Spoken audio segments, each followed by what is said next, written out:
Today's recap is going to be a little bit weird because we have an MLB star getting sued. Not only is Jorge Soler getting sued, but the team he used to play for, the Atlanta Braves, they're all kind of in the same lawsuit. The World Series, it might officially be over. And speaking of official, the ratings are in. We are currently witnessing one of the worst rated World Series on record. Viewership has absolutely tanked. All of that in today's MLB recap. And just a reminder, recap is presented by SeatGeek. Use code Fuzzy to save 20 bucks off your tickets. If you guys have not signed up for Underdog Fantasy, my code Fuzzy will get you a $500 deposit match, so don't miss out. Now, before we talk about the game from yesterday, I do want to talk about Jorge Soler as well as the Atlanta Braves as a franchise getting sued for an incident that happened 2 years ago. So back in 2021, when Jorge Soler was on the Braves, apparently he had a ball in his hand and he chucked it into the stands, and apparently a woman was not looking and it hit her directly in the noggin. A lot of people are saying if you're at a sporting event, you should be looking at the field at all times. A lot of people are saying get off your phone, but then the flip side is a lot of folks are having sympathy for her that she did not sign up to get hit in the face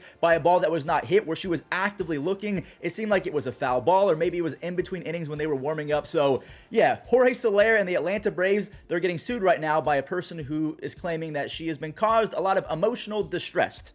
There's the update. Another quick update, Adolis Garcia, it has been confirmed that he has a real and legit issue with that oblique. He injured it in game number 3, I believe it was. Max Scherzer, he's going to be missing the remainder of the postseason as well. Those are two big blows for the Rangers. Can they make up for it? Let's take a look. Now, before we talk about the game from yesterday, I have a random question for you guys.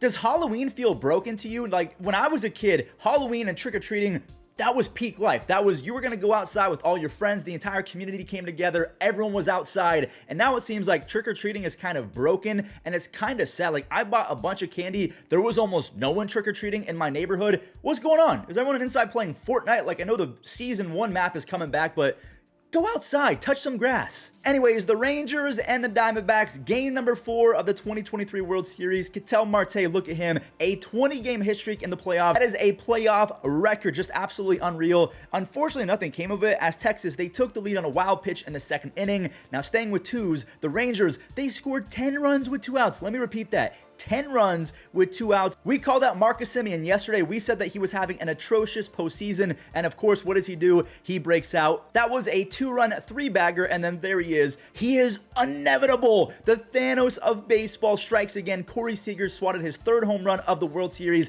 his 19th postseason home run overall. Adolis Garcia, he was replaced by the veteran Travis Gronkowski, and he came up with 2 outs in the next frame, and he cashed in for 2 more runs. Texas, they went full Freddy Krueger or Michael Myers on Arizona, whatever you want to call it. A full-blown monster mash on a Halloween night. A 3-run tater from Marcus Semien. Andrew Heaney, he did his thing on the bump. He held the Diamondbacks to 1 run over 5 innings. Now we're going to go ahead and skip to the 7th when disaster nearly happened. Gronkowski, he made a sick sliding grab and they avoided major damage with Marcus Semien. I was a little bit worried, but he was A-okay. Ryan Nelson of the Diamondbacks, he was frying Texas until that pitch right there. Jonah Heim, he smoked Texas's 3rd home run of the game. The game was a wrap.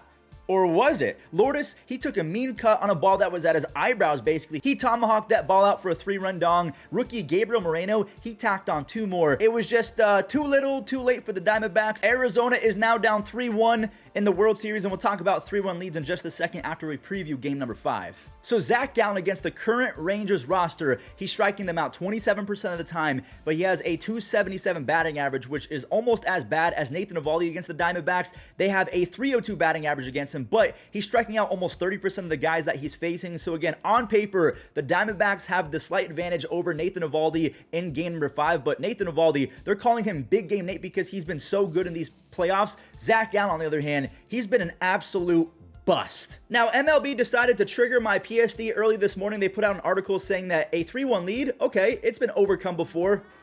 As a Cleveland fan, yeah, it's been overcome before, all right? Now, in order for the Diamondbacks to pull this out, they have to win games number 5, 6, and 7. But going back to games 1 through 3, according to the viewership numbers and the ratings, this is the least interesting World Series in the history of baseball. Games number 2 and 3 were the lowest ever ever in the history of them actually tracking viewership in the game of baseball. Game number 1, it wasn't the lowest because, again, it's the first game of the World Series. It went extra innings. It was a lot of fun, so a lot of people were tuning in. But according to the data, it was the lowest opener to a World Series ever. So games 1 through 3, you can make the argument that not a lot of the casual fans are interested. It's kind of just the diehards. So it kind of begs the question, is the current MLB format the way to go? A lot of people are saying that teams like the Diamondbacks, they can squeak through and beat a mighty team like the Phillies, or vice versa, a team like the Rangers over the Astros. I don't know if the playoff format is to blame. The Phillies, I think that we can all universally agree that that lineup choked away a trip to the World Series, so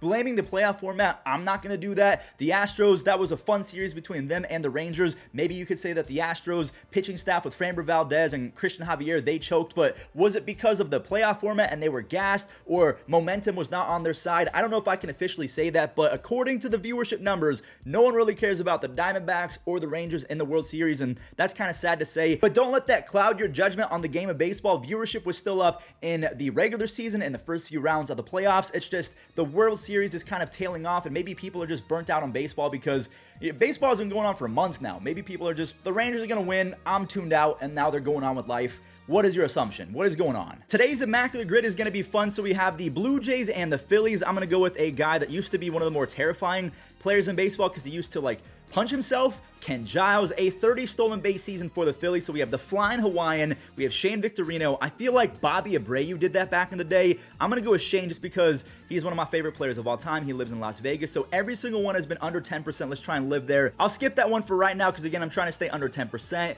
A Blue Jay and a Brave. This one, I feel like this one could actually get me over the 10% and ruin today. So Kevin Pillar, this is definitely going to be over 10%. Just barely. A 30 stolen base season for the Braves. I could go with Ronald Acuna Jr. I feel like Ozzie Albies might be a sneaky pick, but I don't know if I want to risk that. Back in the day, we had other fast guys like Kenny Lofton. Did Kenny Lofton have a 30 stolen? You know what? Just because it was history and groundbreaking and we've already ruined the Rarity score, Ronald at 65%, okay. An MVP for the Braves, it's going to be Ronald in the next few weeks or months. I can't remember when they do the MVP voting, but an MVP, we're going to go with Dale Murphy, someone that is borderline Hall of Fame or not, 14%. Okay, so we have the Blue Jays and the Yankees. I cannot believe that Vernon Wells was on the Yankees. That was an interesting period of baseball. A 30 stolen base season for the Yankees. I don't know if Johnny Damon did that. I don't remember if Jacoby Ellsbury did that. I could go with Derek Jeter, obviously. What about some other fast Yankees players? I mean, I'm going to go with Jeter. I haven't used Jeter, I think, one time in any of these Immaculate Grids. So there's Jeter, an MVP for the Yankees. I can't remember if Jason Giambi never won an MVP. We have A-Rod. We have Mickey Mantle. You know, I love the Commerce Comet Mickey Mantle, so that is 14%. And then last but not least, let's just go Ryan Howard just because my Rarity score is already ruined. Jimmy Rollins, I could have gone with Jimmy Rollins as well. Roy Halladay. Yeah, he was on the Blues and the Phillies. That's right. So that does it for today's MLB Recap. Thank you all so much for watching. If you enjoyed, leave a like. If you're brand new, do me a favor, click that subscribe button, and I'll catch you in the next one.